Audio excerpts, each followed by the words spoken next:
Hi, so I'm Miss Kathy OT, and this week with my kids I made mummies. So I'm just going to take you through the process of creating this easy fall craft that really works on motor skills. So the first thing is I get them a piece of paper, and I thought about kind of the grade or heaviness of the kind of paper. Like your regular Xerox paper is a lot lighter, so it's easier to fold, easier to handle. Next is construction paper, and then sometimes you can move up to like cardstock or poster board. That makes it harder, and you need more muscle strength both to fold and to cut and to hole punch. So it's just something to consider when you're thinking about the kind of paper you're going to use. So folding is actually a developmental skill. And so, you know, one of the cues I always use with my kids is lining up the corners. And they got to have that good pinch skill, but they've got to be able to come and fold down. So when you're folding your paper, you just kind of scooch those fingers down the edge.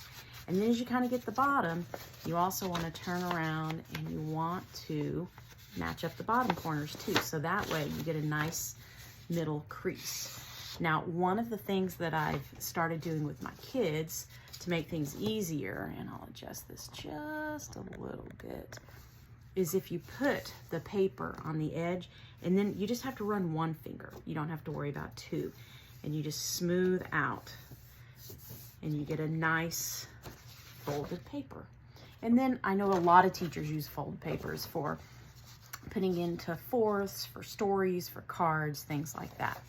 So once I got that folded, then I did a cutout, and you can either draw the half of the kind of a gingerbread, but in this case I'm doing a mummy, out on to here. You can use a template that you don't have to remember the dimensions or figure that out as you go, because I'm not a great freehander, so it's kind of easier to do it this way.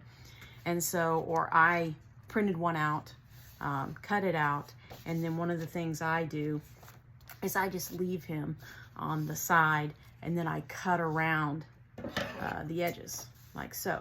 Now, one of the things about scissoring is you're non-dominant, and in my case I'm right-handed, so this left-handed. It's the steer. It's the one that actually drives the scissoring. Right hand, you are just opening and closing the scissors, and you just control how much you're opening and closing. You don't want to be doing this really fast. Then you end up with all the jaggeds. So then you just go around the template of my mummy. And I made it bigger because I'm not too worried about cutting on the line. I know that that's sometimes the goal of an activity, but in this case, that's not my goal. In this, I'm just trying to get the general outline of it.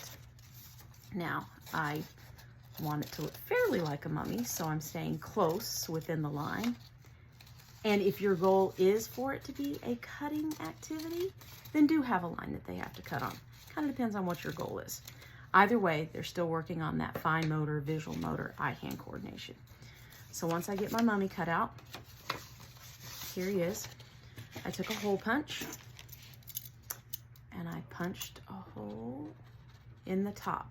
Now, one thing that I learned this past week of working with the kids is a new way to help with hole punching. Before, I would always squeeze over the hand, and I was squeezing those little fingers, and I know sometimes it hurt. So what I started doing is actually pinching the end of the hole punch itself, and that way I could add the strength of using it, and that way I wasn't pitching their hand. I'd try to let them squeeze as much as they could, and then usually it was just that end point. If I was using cardstock, then that's even a bigger help that they need. So the next thing I did is I had them do string. And you know, actually pulling string is a good fine motor activity too, especially for our younger ones, like preschool, 2, 3. Just the fact that they have to grab the string and pull.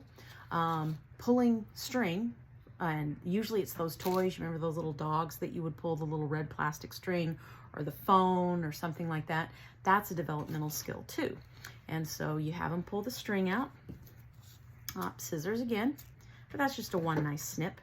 Now, one of the things that I discovered is you need to put a piece of tape around the end, kind of like the end of a shoestring, because otherwise They get frayed and they go everywhere, and it's just not easy to put through the hole. So I put the string through and then I secured it